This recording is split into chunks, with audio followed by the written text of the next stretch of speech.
एक उत्सुकता लागलेली असेल की आपल्याला काय मिळणार आहे, बरोबर आहे की नाही? सगळ्यांना उत्सुकता आहे की नाही आहे? तुम्हाला खाऊ पण मिळणार आहे आणि तद्वतच महत्वाचं म्हणजे जे तुम्हाला लेखन साहित्य हवं आहे अभ्यास करता ते सुद्धा मिळणार आहे. मी या प्रसंगी आपल्यास एक सांगू इच्छितो की तुम्ही जरी आज लहान असाल, सरांनी जो एक उपक्रम स्टार्ट केला की बरेचसे लोक आपणही आपल्या घरी केक कापतो, बरोबर आहे की नाहीये? कापतो की नाहीये? मग त्याच्यावर पण त्याचं काही लेखन साहित्य जर की आपला वाढदिवस इतरत्र साजरा न करता एक तुम्हाला भेटवस्तू द्यायची की ज्याचा उपयोग तुमच्या अभ्यासक्रमामध्ये होईल आणि त्या निमित्ताने ते आपल्या इथे उपस्थित झालेले आहेत. आणि तुम्ही सुद्धा या प्रसंगी हीच प्रेरणा घ्यावी की तुमचा जेव्हा जेव्हा तुम्ही मोठे व्हाल तेव्हा तुमचाही वाढदिवस एखाद्या छोट्या मोठ्या शाळेतून आपण साजरा करावा. इतकंच नव्हे तर जे गरजू विद्यार्थी असतील त्यांना तुम्ही मदत करावी, हीच याद्वारे आपल्याला प्रेरणा देता येईल. हा 1915 पासून उच्च प्राथमिक अजूनही राबवत आहोत. आता हा थोडासा शहरी भाग आहे, आम्ही तिकडे आदिवासी भागामध्ये तिकडे जंगलामध्ये जातो. दरवर्षी आम्ही जवळजवळ 2 ते 3 म्हणजे कोची बीट जवळजवळ 17 ते 18 शाळा आम्ही कॅप्चर करतो. त्या प्रसंगी सगळे बहुतेक नागपूरचीच लोक आहेत, सतीजी सर आहेत, बाकी त्यांचे युनियन आहे, मानव सेवा उत्थान समिती नवी दिल्ली, इथनं आम्ही हा कार्यक्रम राबवतो. स्वतःच आमचं कॉन्ट्रीब्युशन असते.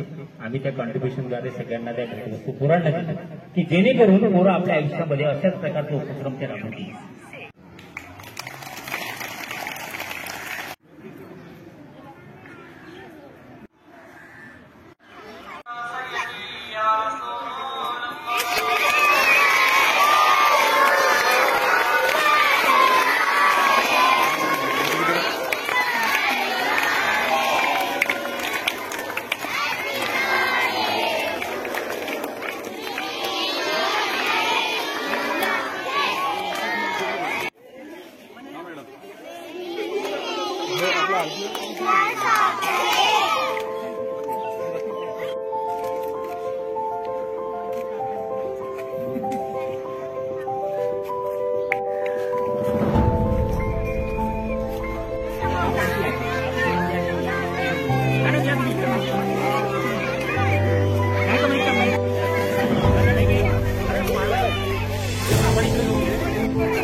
भेटायला पाहिजे ना, हो ना.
हात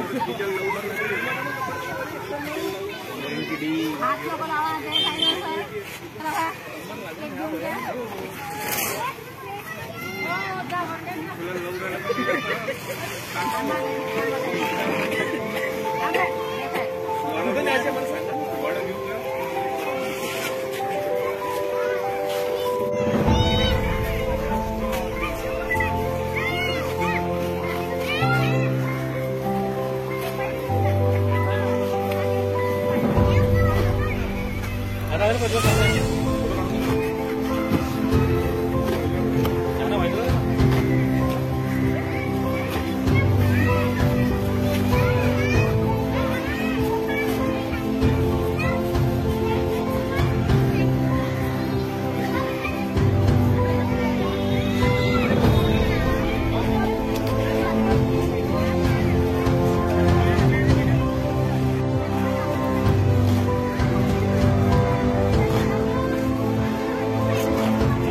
एक मिनिट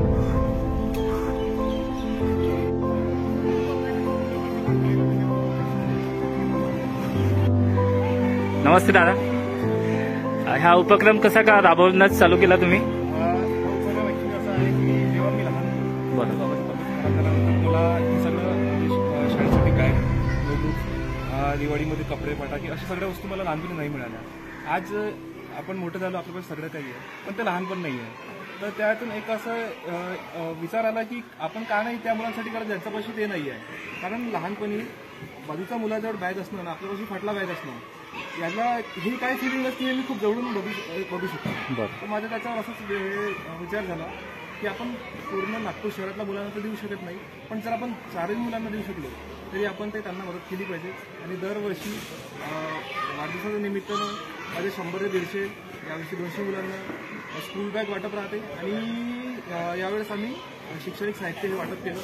त्याच्यानंतर आम्ही जे आपली दिवाळी असली, होळी असली, असा कुठलाही सण असला आम्ही किंवा अशा शाळेत किंवा मतिमंद मुलांच्या आश्रममध्ये किंवा वृद्धाश्रममध्ये आम्ही साजरा करतो. हा उपक्रम केव्हापासून चालू केला तुम्ही? हा उपक्रम मी 2017 पासून करत आलो. हो का? तेव्हा खूप छान उपक्रम आहे दादा. नमस्कार.